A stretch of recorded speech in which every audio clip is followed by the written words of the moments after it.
नमस्ते विद्यार्थियों, आज हम इतिहास और नागरिक शास्त्र में घटक 4 वैदिक संस्कृति का अध्ययन करने वाले हैं।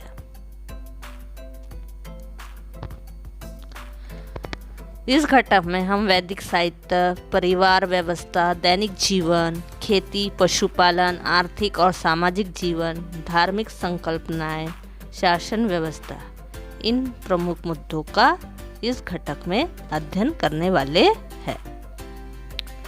सबसे पहले हम देखेंगे वैदिक साहित्य। अब वैदिक साहित्य आपको पता है, वेद साहित्य पर आधारित संस्कृति ही वैदिक संस्कृति है। ठीक है, इस साहित्य पर आधारित जो संस्कृति है उसको वैदिक संस्कृति कहा जाता है। हमारे अति प्राचीन साहित्य के रूप में वेदों को माना जाता है। अनेक ऋषियों द्वारा वेदों की निर्मित की गई। वेदों में समाविष्ट कुछ सूक्त स्त्रियों द्वारा भी रचित है। वैदिक साहित्य की भाषा संस्कृत थी।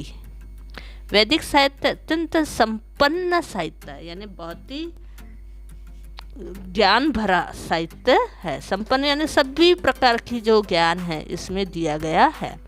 इन वेदों में ऋग्वेद मूल ग्रंथ माना जाता है। यह काव्य रूप में है। ठीक है, ये जो वैदिक साहित्य में 4 जो वेद है वो महत्व के हैं। ठीक है, और इसमें जो ऋग्वेद है वो जो है मूल ग्रंथ माना गया है और वो काव्य रूप में यानी कविता के रूप में दिया गया है। ऋग्वेद सहित यजुर्वेद, सामवेद और अथर्ववेद ये 4 वेद है। इन 4 वेदों के ग्रंथों को संहिता कहते हैं। ठीक है, वेद का अर्थ जानना है। जो वेद का अर्थ होता है जानना, इसी से वेद संज्ञा का निर्माण हुआ। इसका अर्थ ज्ञान होता है। मौखिक पठन के आधार पर वेदों को संरक्षित किया गया, रखा गया। वेदों को श्रुति भी कहते हैं। ठीक है, जो वैदिक साहित्य है हिंदू धर्म के प्राचीनतम स्वरूप पर प्रकाश डालने वाला तथा विश्व का प्राचीनतम स्रोत है। वैदिक साहित्य को श्रुति कहा जाता है क्योंकि जो कर्ता ब्रह्मा, ठीक है, जो कर्ता ब्रह्मा है ने विराट पुरुष भगवान की वेद ध्वनि को सुनकर ही प्राप्त किया। अन्य ऋषियों ने भी इस साहित्य को श्रवण परंपरा से ही ग्रहण किया था।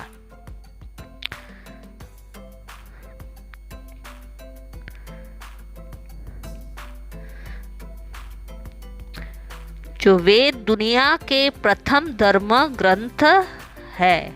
इसी के आधार पर दुनिया के अन्य मजहबों की उत्पत्ति हुई, जिन्होंने वेदों के ज्ञान को अपने अपने तरीके से भिन्न भिन्न भाषा में प्रचारित किया।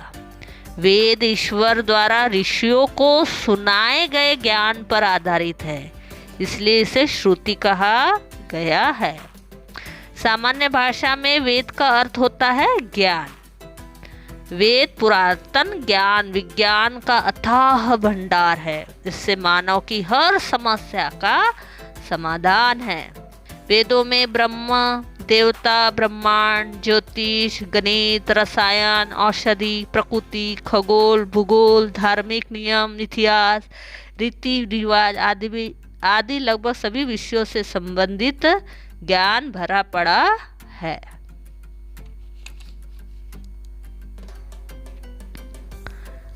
अब हम इसमें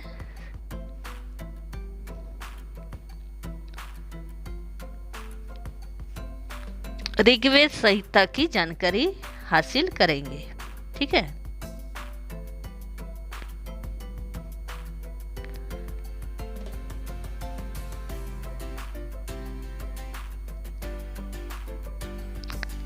अब सबसे पहले मैं आपको संहिता के बारे में जानकारी दूंगी। तो वेद के मुख्य मंत्र भाग को संहिता कहते हैं।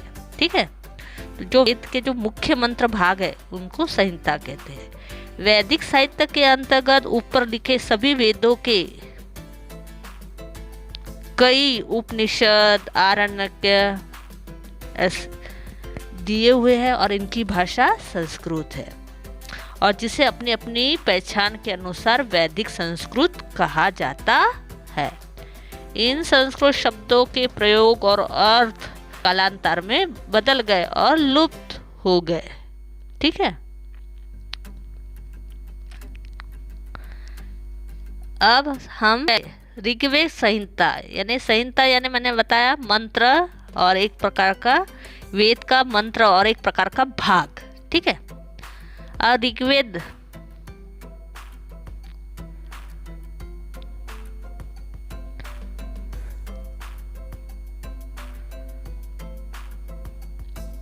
इसके पहले मैं और थोड़ी बहुत आपको जानकारी आपको दूंगी। जैसे जो शतपथ ब्राह्मण के जो श्लोक के अनुसार, ठीक है, अग्नि, वायु, आदित्य और अंगिरा, फिर से मैं बता रही हूँ, जो शतपथ ब्राह्मण उनके जो श्लोक के अनुसार अग्नि, वायु, आदित्य और अंगिरा ने तपस्या की और ऋग्वेद, यजुर्वेद, सामवेद और अथर्ववेद को प्राप्त किया। जो प्रथम 3 वेदों को अग्नि, वायु और सूर्य से जोड़ा जाता है। ठीक है, जो प्रथम 3 वेद कौन से हैं? ऋग्वेद, यजुर्वेद और सामवेद। अग्नि, वायु और सूर्य से जोड़ा जाता है इन तीनों ग्रंथों को। और जो अथर्ववेद है वो अंगिरा से उत्पन्न माना जाता है। एक ग्रंथ के अनुसार ब्रह्मा जी के 4 मुख से वेदों की उत्पत्ति हुई, ऐसा कहा गया है। वेद सबसे प्राचीनतम पुस्तक है, इसलिए किसी व्यक्ति या स्थान का नाम वेदों से रखा जाना स्वाभाविक है। जैसे देखो, अब ये वेद का नाम ये ऐसा ही क्यों रखा है, ऋग्वेद, यजुर्वेद, सामवेद, अथर्ववेद? क्योंकि ये बहुत प्राचीनतम पुस्तक है। ठीक है, तो उस समय किसी व्यक्ति और विशेष स्थान के नाम पर ही वेदों का नाम रखा गया है। जैसे आपने देखा होगा रामायण, राम से रामायण हुआ। ठीक है, महाभारत, ये जो शब्द है मनुष्यों के स्थान और नामकरण से निर्मित हुआ है। वैसे ही ये ऋग्वेद, यजुर्वेद, सामवेद और अथर्ववेद ये विशेष जो ऋषि मुनि और व्यक्ति थे और स्थान के अनुसार ही ये निर्मित हुए हैं। तो अब सबसे पहले हम देखेंगे जो पहला वेद, ऋग्वेद संहिता। रचाओं से बने हुए वेद को ऋग्वेद कहते हैं। स्तुति करने के लिए रचे गए पद्य को ऋचा कहते हैं। ठीक है, किसी देवता की स्तुति करने के लिए कई रचाओं को गुफ कर बनाए गए काव्य को सूक्त कहते हैं। रचाओं से बने हुए वेद को ऋग्वेद कहते हैं।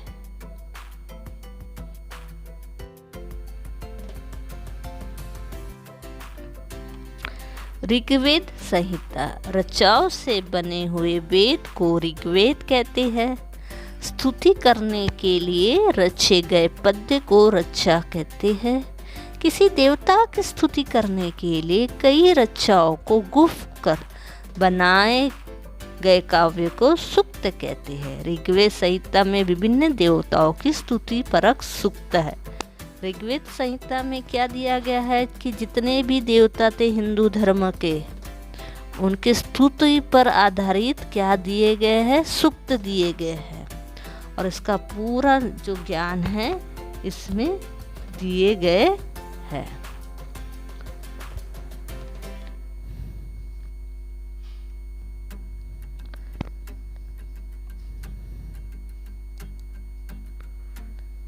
आता है यजुर्वेद। और एक मैं बात बताऊंगी आपको ऋग्वेद के पर। वेद मानव सभ्यता में लगभग सबसे पुराने लिखित दस्तावेज है। वेदों की 28,000 पांडुलिपियां भारत में पुणे के भंडारकर ओरिएंटल रिसर्च इंस्टीट्यूट में रखी हुई है। इनमें से ऋग्वेद की 30 पांडुलिपियां लिपियां बहुत ही महत्वपूर्ण है, जिन्हें यूनेस्को ने विरासत सूची में शामिल किया है। ठीक है, यूनेस्को ने ऋग्वेद की 1800 से 1500 ईस्वी पूर्व की 30 पांडुलिपियों को सांस्कृतिक धरोहर की सूची में शामिल किया है। समझ में आया? यानी ये ऋग्वेद ये सबसे प्राचीन है और इसको कहाँ रखा गया है? यूनेस्को, वहाँ पर ये सांस्कृतिक धरोहर के रूप में इसे वहाँ पर रखा हुआ है।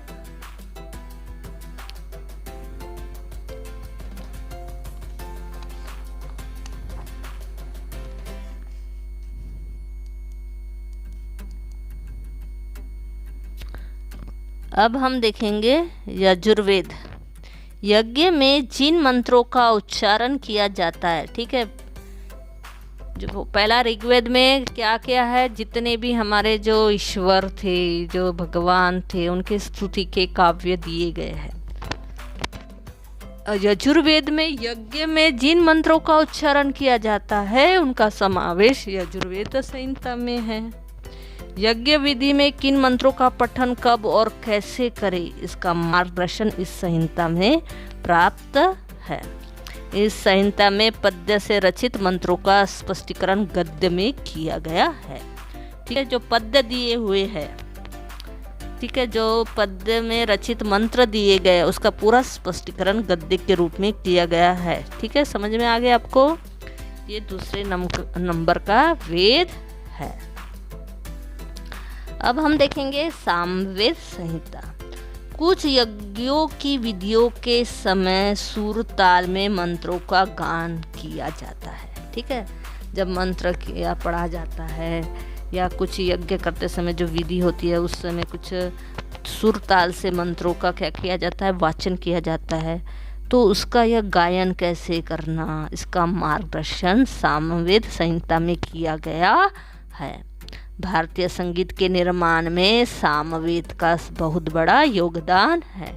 आपने देखा होगा भारतीय की जो संगीत की जो है ताल सुर, जो विभिन्न प्रकार के ताल है, तो इसका जो गीत है इसका सबसे बड़ा योगदान सामवेद संहिता का ही है। इसी से क्या हुआ है, हमारे भारतीय संगीत का निर्माण हुआ। अब हम देखेंगे अथर्ववेद संहिता। अथर्ववेद की संहिता को अथर्व ऋषि का नाम दिया गया है। ठीक है, मैंने कहा था ना, ये जितने भी जो वेद है ये हमारे ऋषि मुनियों के ही नाम पे रखा गया है। तो ये जो अथर्ववेद की संहिता को ऋषि के नाम पे ही दिया गया है। अथर्ववेद में दैनिक जीवन की अनेक बातों को महत्व दिया गया है। ठीक है, हमारे जो दिनचर्या है, दैनिक जीवन में जो बातें होती है उसका महत्व इस अथर्ववेद संहिता में दिया गया है। इसमें यह बताया गया है कि जीवन में आने वाले संकटों और दुखों का निवारण किस प्रकार किया जाता है। ठीक है, इसमें हमारा जो जीवन है, दैनिक जीवन, उसमें जो संकट आते हैं, दुख है, उसका निवारण कैसे करना, उसका निपटारा कैसे करना। इसी भांति इसमें असंख्य औषधीय वनस्पतियों की जानकारी भी दी गई है। ठीक है, और साथ में क्या दिया है कि जो हमारी धरती में जितने भी वनस्पति है, इसमें कौन कौन सी वनस्पति औषधीय गुणधर्म वाली है, इसका भी ज्ञान इस अथर्ववेद संहिता में दिया गया है। फिर उसी प्रकार राजा को अपने राज्य किस प्रकार चलाना चाहिए, इसका भी मार्गदर्शन इसमें किया है। ठीक है, तीसरा क्या दिया है कि जो राजा होते हैं उन्होंने अपने राज्य का राजकाज कैसे चलाना चाहिए। ठीक है, उन्होंने किस प्रकार का अपनी जनता से व्यवहार करना चाहिए, सब बात का मार्गदर्शन इस अथर्ववेद संहिता में दिया गया है। संहिताओं की निर्मित होने के बाद ब्राह्मण ग्रंथों, आरण्यक को, उपनिषदों को रचा गया। ठीक है, इन चार जो वेदों के बाद, यानी ये जो चार संहिताओं की निर्मित होने के पश्चात फिर क्या निर्मित हुए, ब्राह्मण ग्रंथ, आरण्यक, उपनिषद, ये रचा गया। और वैदिक साहित्य में फिर उनका भी समावेश किया गया। ठीक है, इसके बाद और ऐसे अनेक ग्रंथ, महाग्रंथ बने और फिर धीरे धीरे इनका भी साहित्य में समावेश होने लगा। अब आप देखें निर्मित हुई ब्राह्मण ग्रंथ। यज्ञ विधियों में वेदों का उपयोग किस प्रकार करना चाहिए। अब फिर ठीक है, उसके बाद जो ब्राह्मण ग्रंथ निर्मित हुआ, धीरे धीरे कैसे हुआ है, जब मनुष्य प्रगति करने लगा, अध्ययन करने लगा, ज्ञान प्राप्त होने लगा, तो वो धीरे धीरे अनेक ग्रंथों का, साहित्यों का, महाग्रंथों का निर्मित करने लगा। ठीक है, और वो कुछ सुधार करके उसमें और सरलता उसमें लाने की कोशिश। यज्ञ विधियों में वेदों का उपयोग किस प्रकार करना चाहिए, इसका मार्गदर्शन करने वाले ग्रंथों को ब्राह्मण ग्रंथ कहते हैं। ठीक है, ब्राह्मण ग्रंथ में क्या बताया गया है कि यज्ञ विधियों में वेदों का उपयोग किस प्रकार करना। ठीक है, प्रत्येक वेद के स्वतंत्र ब्राह्मण ग्रंथ हैं। जितने भी जो वेदों में जितने भी दिए गए हैं वेद, उसके स्वतंत्र ब्राह्मण ग्रंथ तैयार हुए। यानी प्रत्येक वेद का किस प्रकार उपयोग करना, इसके लिए ब्राह्मण ग्रंथ की निर्मित हुई।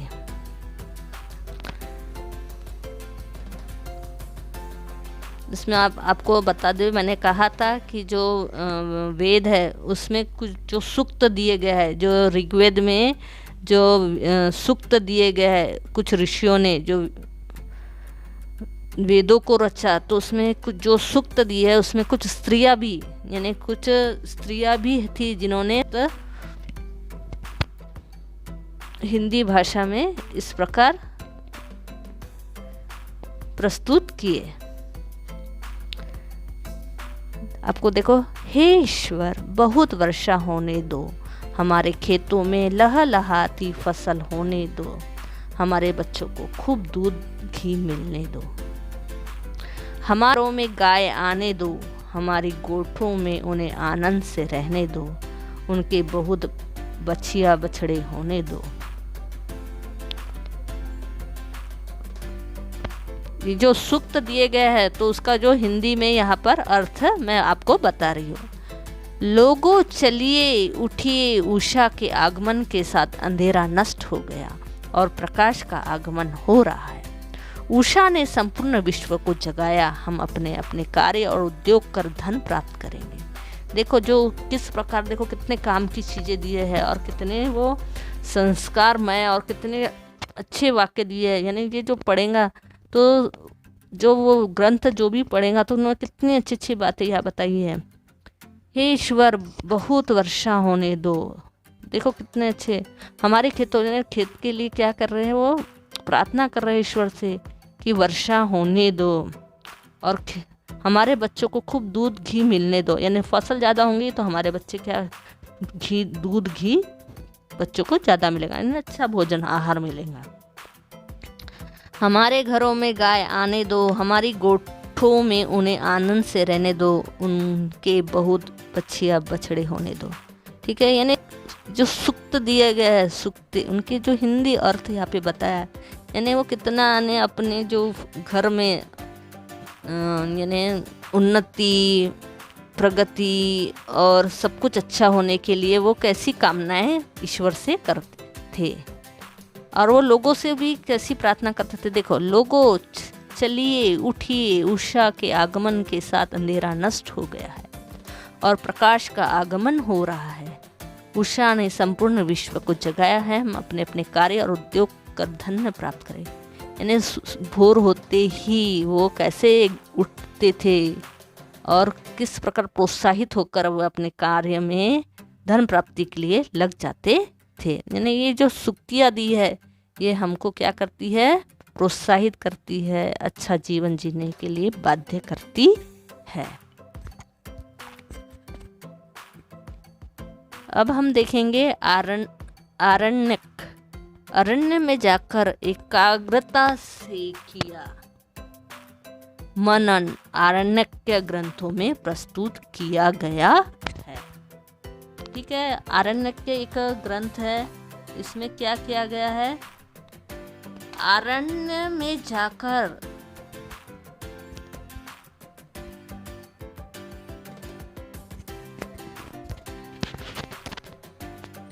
मनन आरण्यक ग्रंथों में प्रस्तुत किया गया है। यज्ञ विधि में संपन्न करते समय किसी भी प्रकार की भूल न हो, इसकी सावधानी इसमें बरती गई है।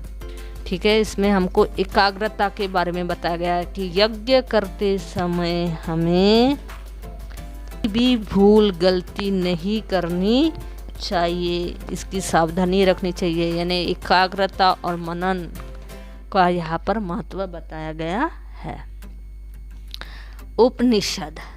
उपनिषद का अर्थ गुरु के निकट बैठकर प्राप्त किया हुआ ज्ञान। ठीक है, उपनिषद में इस जो ग्रंथ में क्या बताया गया है कि गुरु के निकट में बैठ के जो ज्ञान प्राप्त करते हैं। ठीक है, इसका अर्थ होता है हमारे मन में जन्म मृत्यु जैसे कई घटनाओं के बारे में असंख्य प्रश्न उठते रहते हैं। उन प्रश्नों के उत्तर आसानी से नहीं मिलते। ऐसे गहन प्रश्नों पर उपनिषदों में विचार विमर्श किया गया है। ठीक है, ये जो ग्रंथ है ये बताया है कि जो शिष्य है, जो लोग होते हैं, उनमें बहुत सारी क्या आती है, प्रश्न निर्मित होते हैं, समस्याएं होती है, जन्म मृत्यु, ऐसे बहुत सारे असंख्य प्रश्न उठते रहते हैं। लेकिन उसका जो समाधान है, ठीक है, उसका जो विचार विमर्श है वो उपनिषद में दिया गया है। 4 वेदों, ब्राह्मण ग्रंथों, आरण्यकों और उपनिषदों को रचने में लगभग 1500 वर्षों की कालावधि लग गई। 1500 वर्ष यानी कितना वर्ष, सोच लो आप। 1500 यानी 1500। ये 4 वेद, ब्राह्मण ग्रंथों, आरण्यकों और उपनिषदों को रचने के लिए। और इस कालावधि में वैदिक कालीन संस्कृति में अनेक प्रकार के परिवर्तन होते गए। ठीक है, जैसे जैसे ये रचते गए हैं वैसे वैसे क्या हुआ है, इन कालावधि में वैदिक कालीन संस्कृति में अनेक प्रकार के परिवर्तन हुए। उन परिवर्तनों और वैदिक समयों के जन जीवन का अध्ययन करने के लिए वैदिक साहित्य महत्वपूर्ण साधन है। तो ये जो परिवर्तन हुए हैं वैदिक समय में, उसके वैदिक समय का जो जन जीवन कैसा था, हाँ, और उसमें कौन कौन सा जो परिवर्तन हुए 1500 वर्ष में, तो इसके लिए हमको क्या है, वैदिक साहित्य का संपूर्ण अध्ययन करना बहुत आवश्यक है। जब हम वैदिक साहित्य का अध्ययन करेंगे तो हमको पता चलेगा कि आज और उस समय में कैसी परिस्थिति थी, और फिर जो परिवर्तन हुआ उसका हमें ज्ञान होगा। अब हम देखेंगे परिवार व्यवस्था और दैनिक जीवन। यानी वैदिक जो संस्कृति थी, वैदिक समय के समय, उस समय उनकी परिवार व्यवस्था कैसी थी और उनकी दैनिक जीवन कैसा था।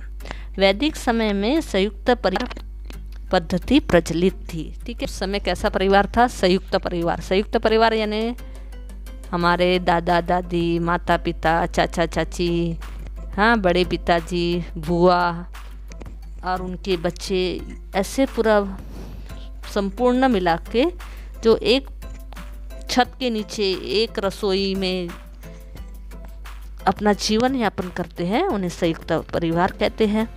परिवार का जो वरिष्ठ पुरुष परिवार का प्रमुख अर्थात गृहपति होता था। गृहपति के परिवार में उसके वृद्ध माता पिता, उसके छोटे भाई, उन भाइयों के परिवार, उनकी पत्नी और बेटे, उन बेटों के परिवार का समावेश रहता था। आपको समझ में आया संयुक्त परिवार? ठीक है, कौन कौन रहता है मैंने आपको बता दिया।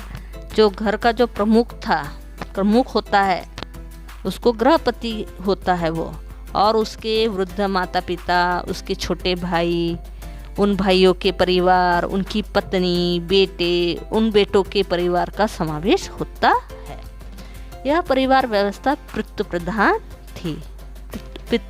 थी यानी पिता का जो वंश चलता था। प्रारंभिक समय में लोपामुद्रा, मैत्री जैसे कुछ विदुषियों का उल्लेख वैदिक साहित्य में मिलता है।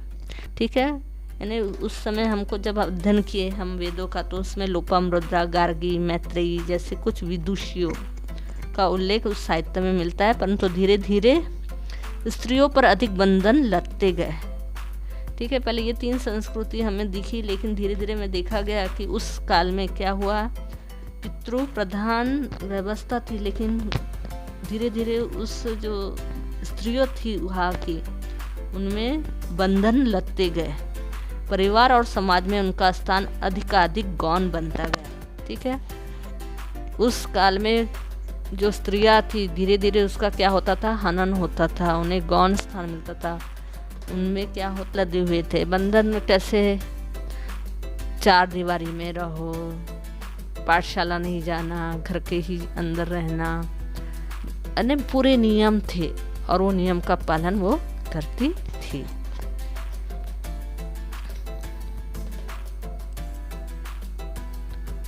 वैदिक समय में अब हम देखेंगे मकान। वैदिक समय में मकान मिट्टी अथवा टट्टियों बाड़ों के बने होते थे। ठीक है, घास अथवा बेलों की मोटी टट्टियाँ अथवा बाड़ बुनकर उसे गोबर मिट्टी से लिपते थे। यह एक प्रकार की दीवार होती थी। इन मकानों की भूमि गोबर मिट्टी से लिपी जाती थी। मकान के लिए गृह अथवा शाला शब्द का प्रयोग किया जाता था। ठीक है, उस समय मकान ऐसे सीमेंट और लोहे से नहीं बने होते थे, मिट्टी के थी, जो चिकनी मिट्टी टट्टी जो रहती थी ना, गमचियों से बनी हुई, उसकी बाड़े बने होते थे और उस पर मिट्टी लिपी जाती थी। घास तथा बेलों की मोटी टट्टियाँ से बाड़ बुनकर उस पर गोबर मिट्टी से लिपते थे और इस प्रकार की दीवार होती थी। और जो मकानों की जो ज़मीन थी, भूमि थी, उसे गोबर मिट्टी से लिपी जाती थी। ठीक है, और उस समय मकान बिल्डिंग ऐसे शब्द प्रयोग नहीं करते थे, गृह शाला ऐसे शब्द का उपयोग किया जाता था। वैदिक संस्कृति समय के लोगों के भोजन मुख्य रूप से क्या थे, गेहूँ, जौ, चावल और धान का समावेश था। वे धानों से विभिन्न पदार्थ बनाते थे। वैदिक साहित्य में यव, गोधूम, ब्रीही जैसे शब्द पाए जाते हैं।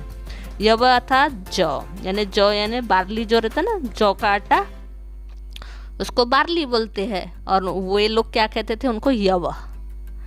गोधूम, गेहूं को क्या कहते थे, वो गोधूम, देखो उनकी भाषा। ठीक है, और ब्रीही, चावल को क्या कहते थे, ब्रीही, ये उनकी भाषा थी। ठीक है, अभी आपको 3 भाषा कौन कौन सी, यव,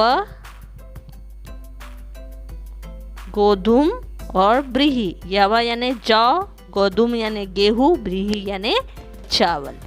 और वैदिक लोगों को दूध, मक्खन, घी, शहद जैसे पदार्थ प्रिय थे। ठीक है, उस समय भी दूध, दही, मक्खन, घी और शहद जैसे पदार्थों का उपयोग किया जाता था और उनके प्रिय पदार्थ। उनके भोजन में उड़द, मसूर, तिल तथा मांस जैसे पदार्थों का भी समावेश होता था। वैदिक युग में लोग ऊनी और सूती वस्त्रों का उपयोग करते थे। देखो, उस काल में भी ऊनी और सूती कपड़ों का प्रयोग करते थे। वक्कल अर्थात वृक्षों की छालों से बनाए गए वस्त्रों का भी उपयोग करते थे। इसी भांति पशुओं के चमड़ों का भी उपयोग वस्त्रों के रूप में करते थे। स्त्रियां और पुरुष फूलों की माला, सोने की आभूषण का उपयोग करते थे। गले में पहना जाने वाला निष्क नामक आभूषण विशेष लोकप्रिय रहा। उनका उपयोग वस्तुओं के क्रय विक्रय हेतु भी किया जाता था। ठीक है, अभी हम देखेंगे कि वो वस्त्र कैसे पहनते थे। ऊनी और सूती वस्त्र का उपयोग करते थे। ठीक है, और क्या, वृक्षों की जो छाल थी, जो छिलका रहता है, इसको वक्कल कहते थे, उसका भी उपयोग वो वस्त्र के रूप में करते थे। इसके अलावा पशुओं के चमड़ों का भी उपयोग, ठीक है, वस्त्रों के रूप में वे करते थे। और जो पुरुष और स्त्रियां होती थी वो फूलों की मालाएं पहनते थे, या फिर मन को यानी मणि जो रहते थे ना, उनकी भी मालाएं, सोने के आभूषण भी उस काल में पहनते थे। और उस समय जो निष्क नाम का जो आभूषण था वो बड़ा लोकप्रिय था, जो गले में पहनते थे वो लोग। और क्रय विक्रय में भी वे इस वस्तु का उपयोग करते थे। गायन, वादन, नृत्य, पासों का खेल, रथों की दौड़ और शिकार करना लोगों के मनोरंजन के साधन थे। ठीक है, अभी हमने देखा हम मनोरंजन के लिए मोबाइल, दूरदर्शन, ऐसे बहुत सारे खेल, पिक्चर इसके द्वारा करते हैं। उस समय क्या था, गायन, वादन, नृत्य, पासों का खेल, रथों की दौड़ और शिकार करना लोगों के मनोरंजन के साधन थे। वीणा, शंख, तंतु, झांझ और शंख उनके प्रमुख वाद्य थे। वे डमरू और मृदंग जैसे ताल वाद्यों का भी उपयोग करते थे। ठीक है, ये जो हम सब पिक्चरों में देख चुका है, उस समय वो इन सब चीज़ों का उपयोग करते थे। ठीक है, आज हम इतना ही पढ़ेंगे, इसके आगे का हम अगले वीडियो में अध्ययन करेंगे। धन्यवाद। लाइक, सब्सक्राइब और शेयर जरूर कीजिए।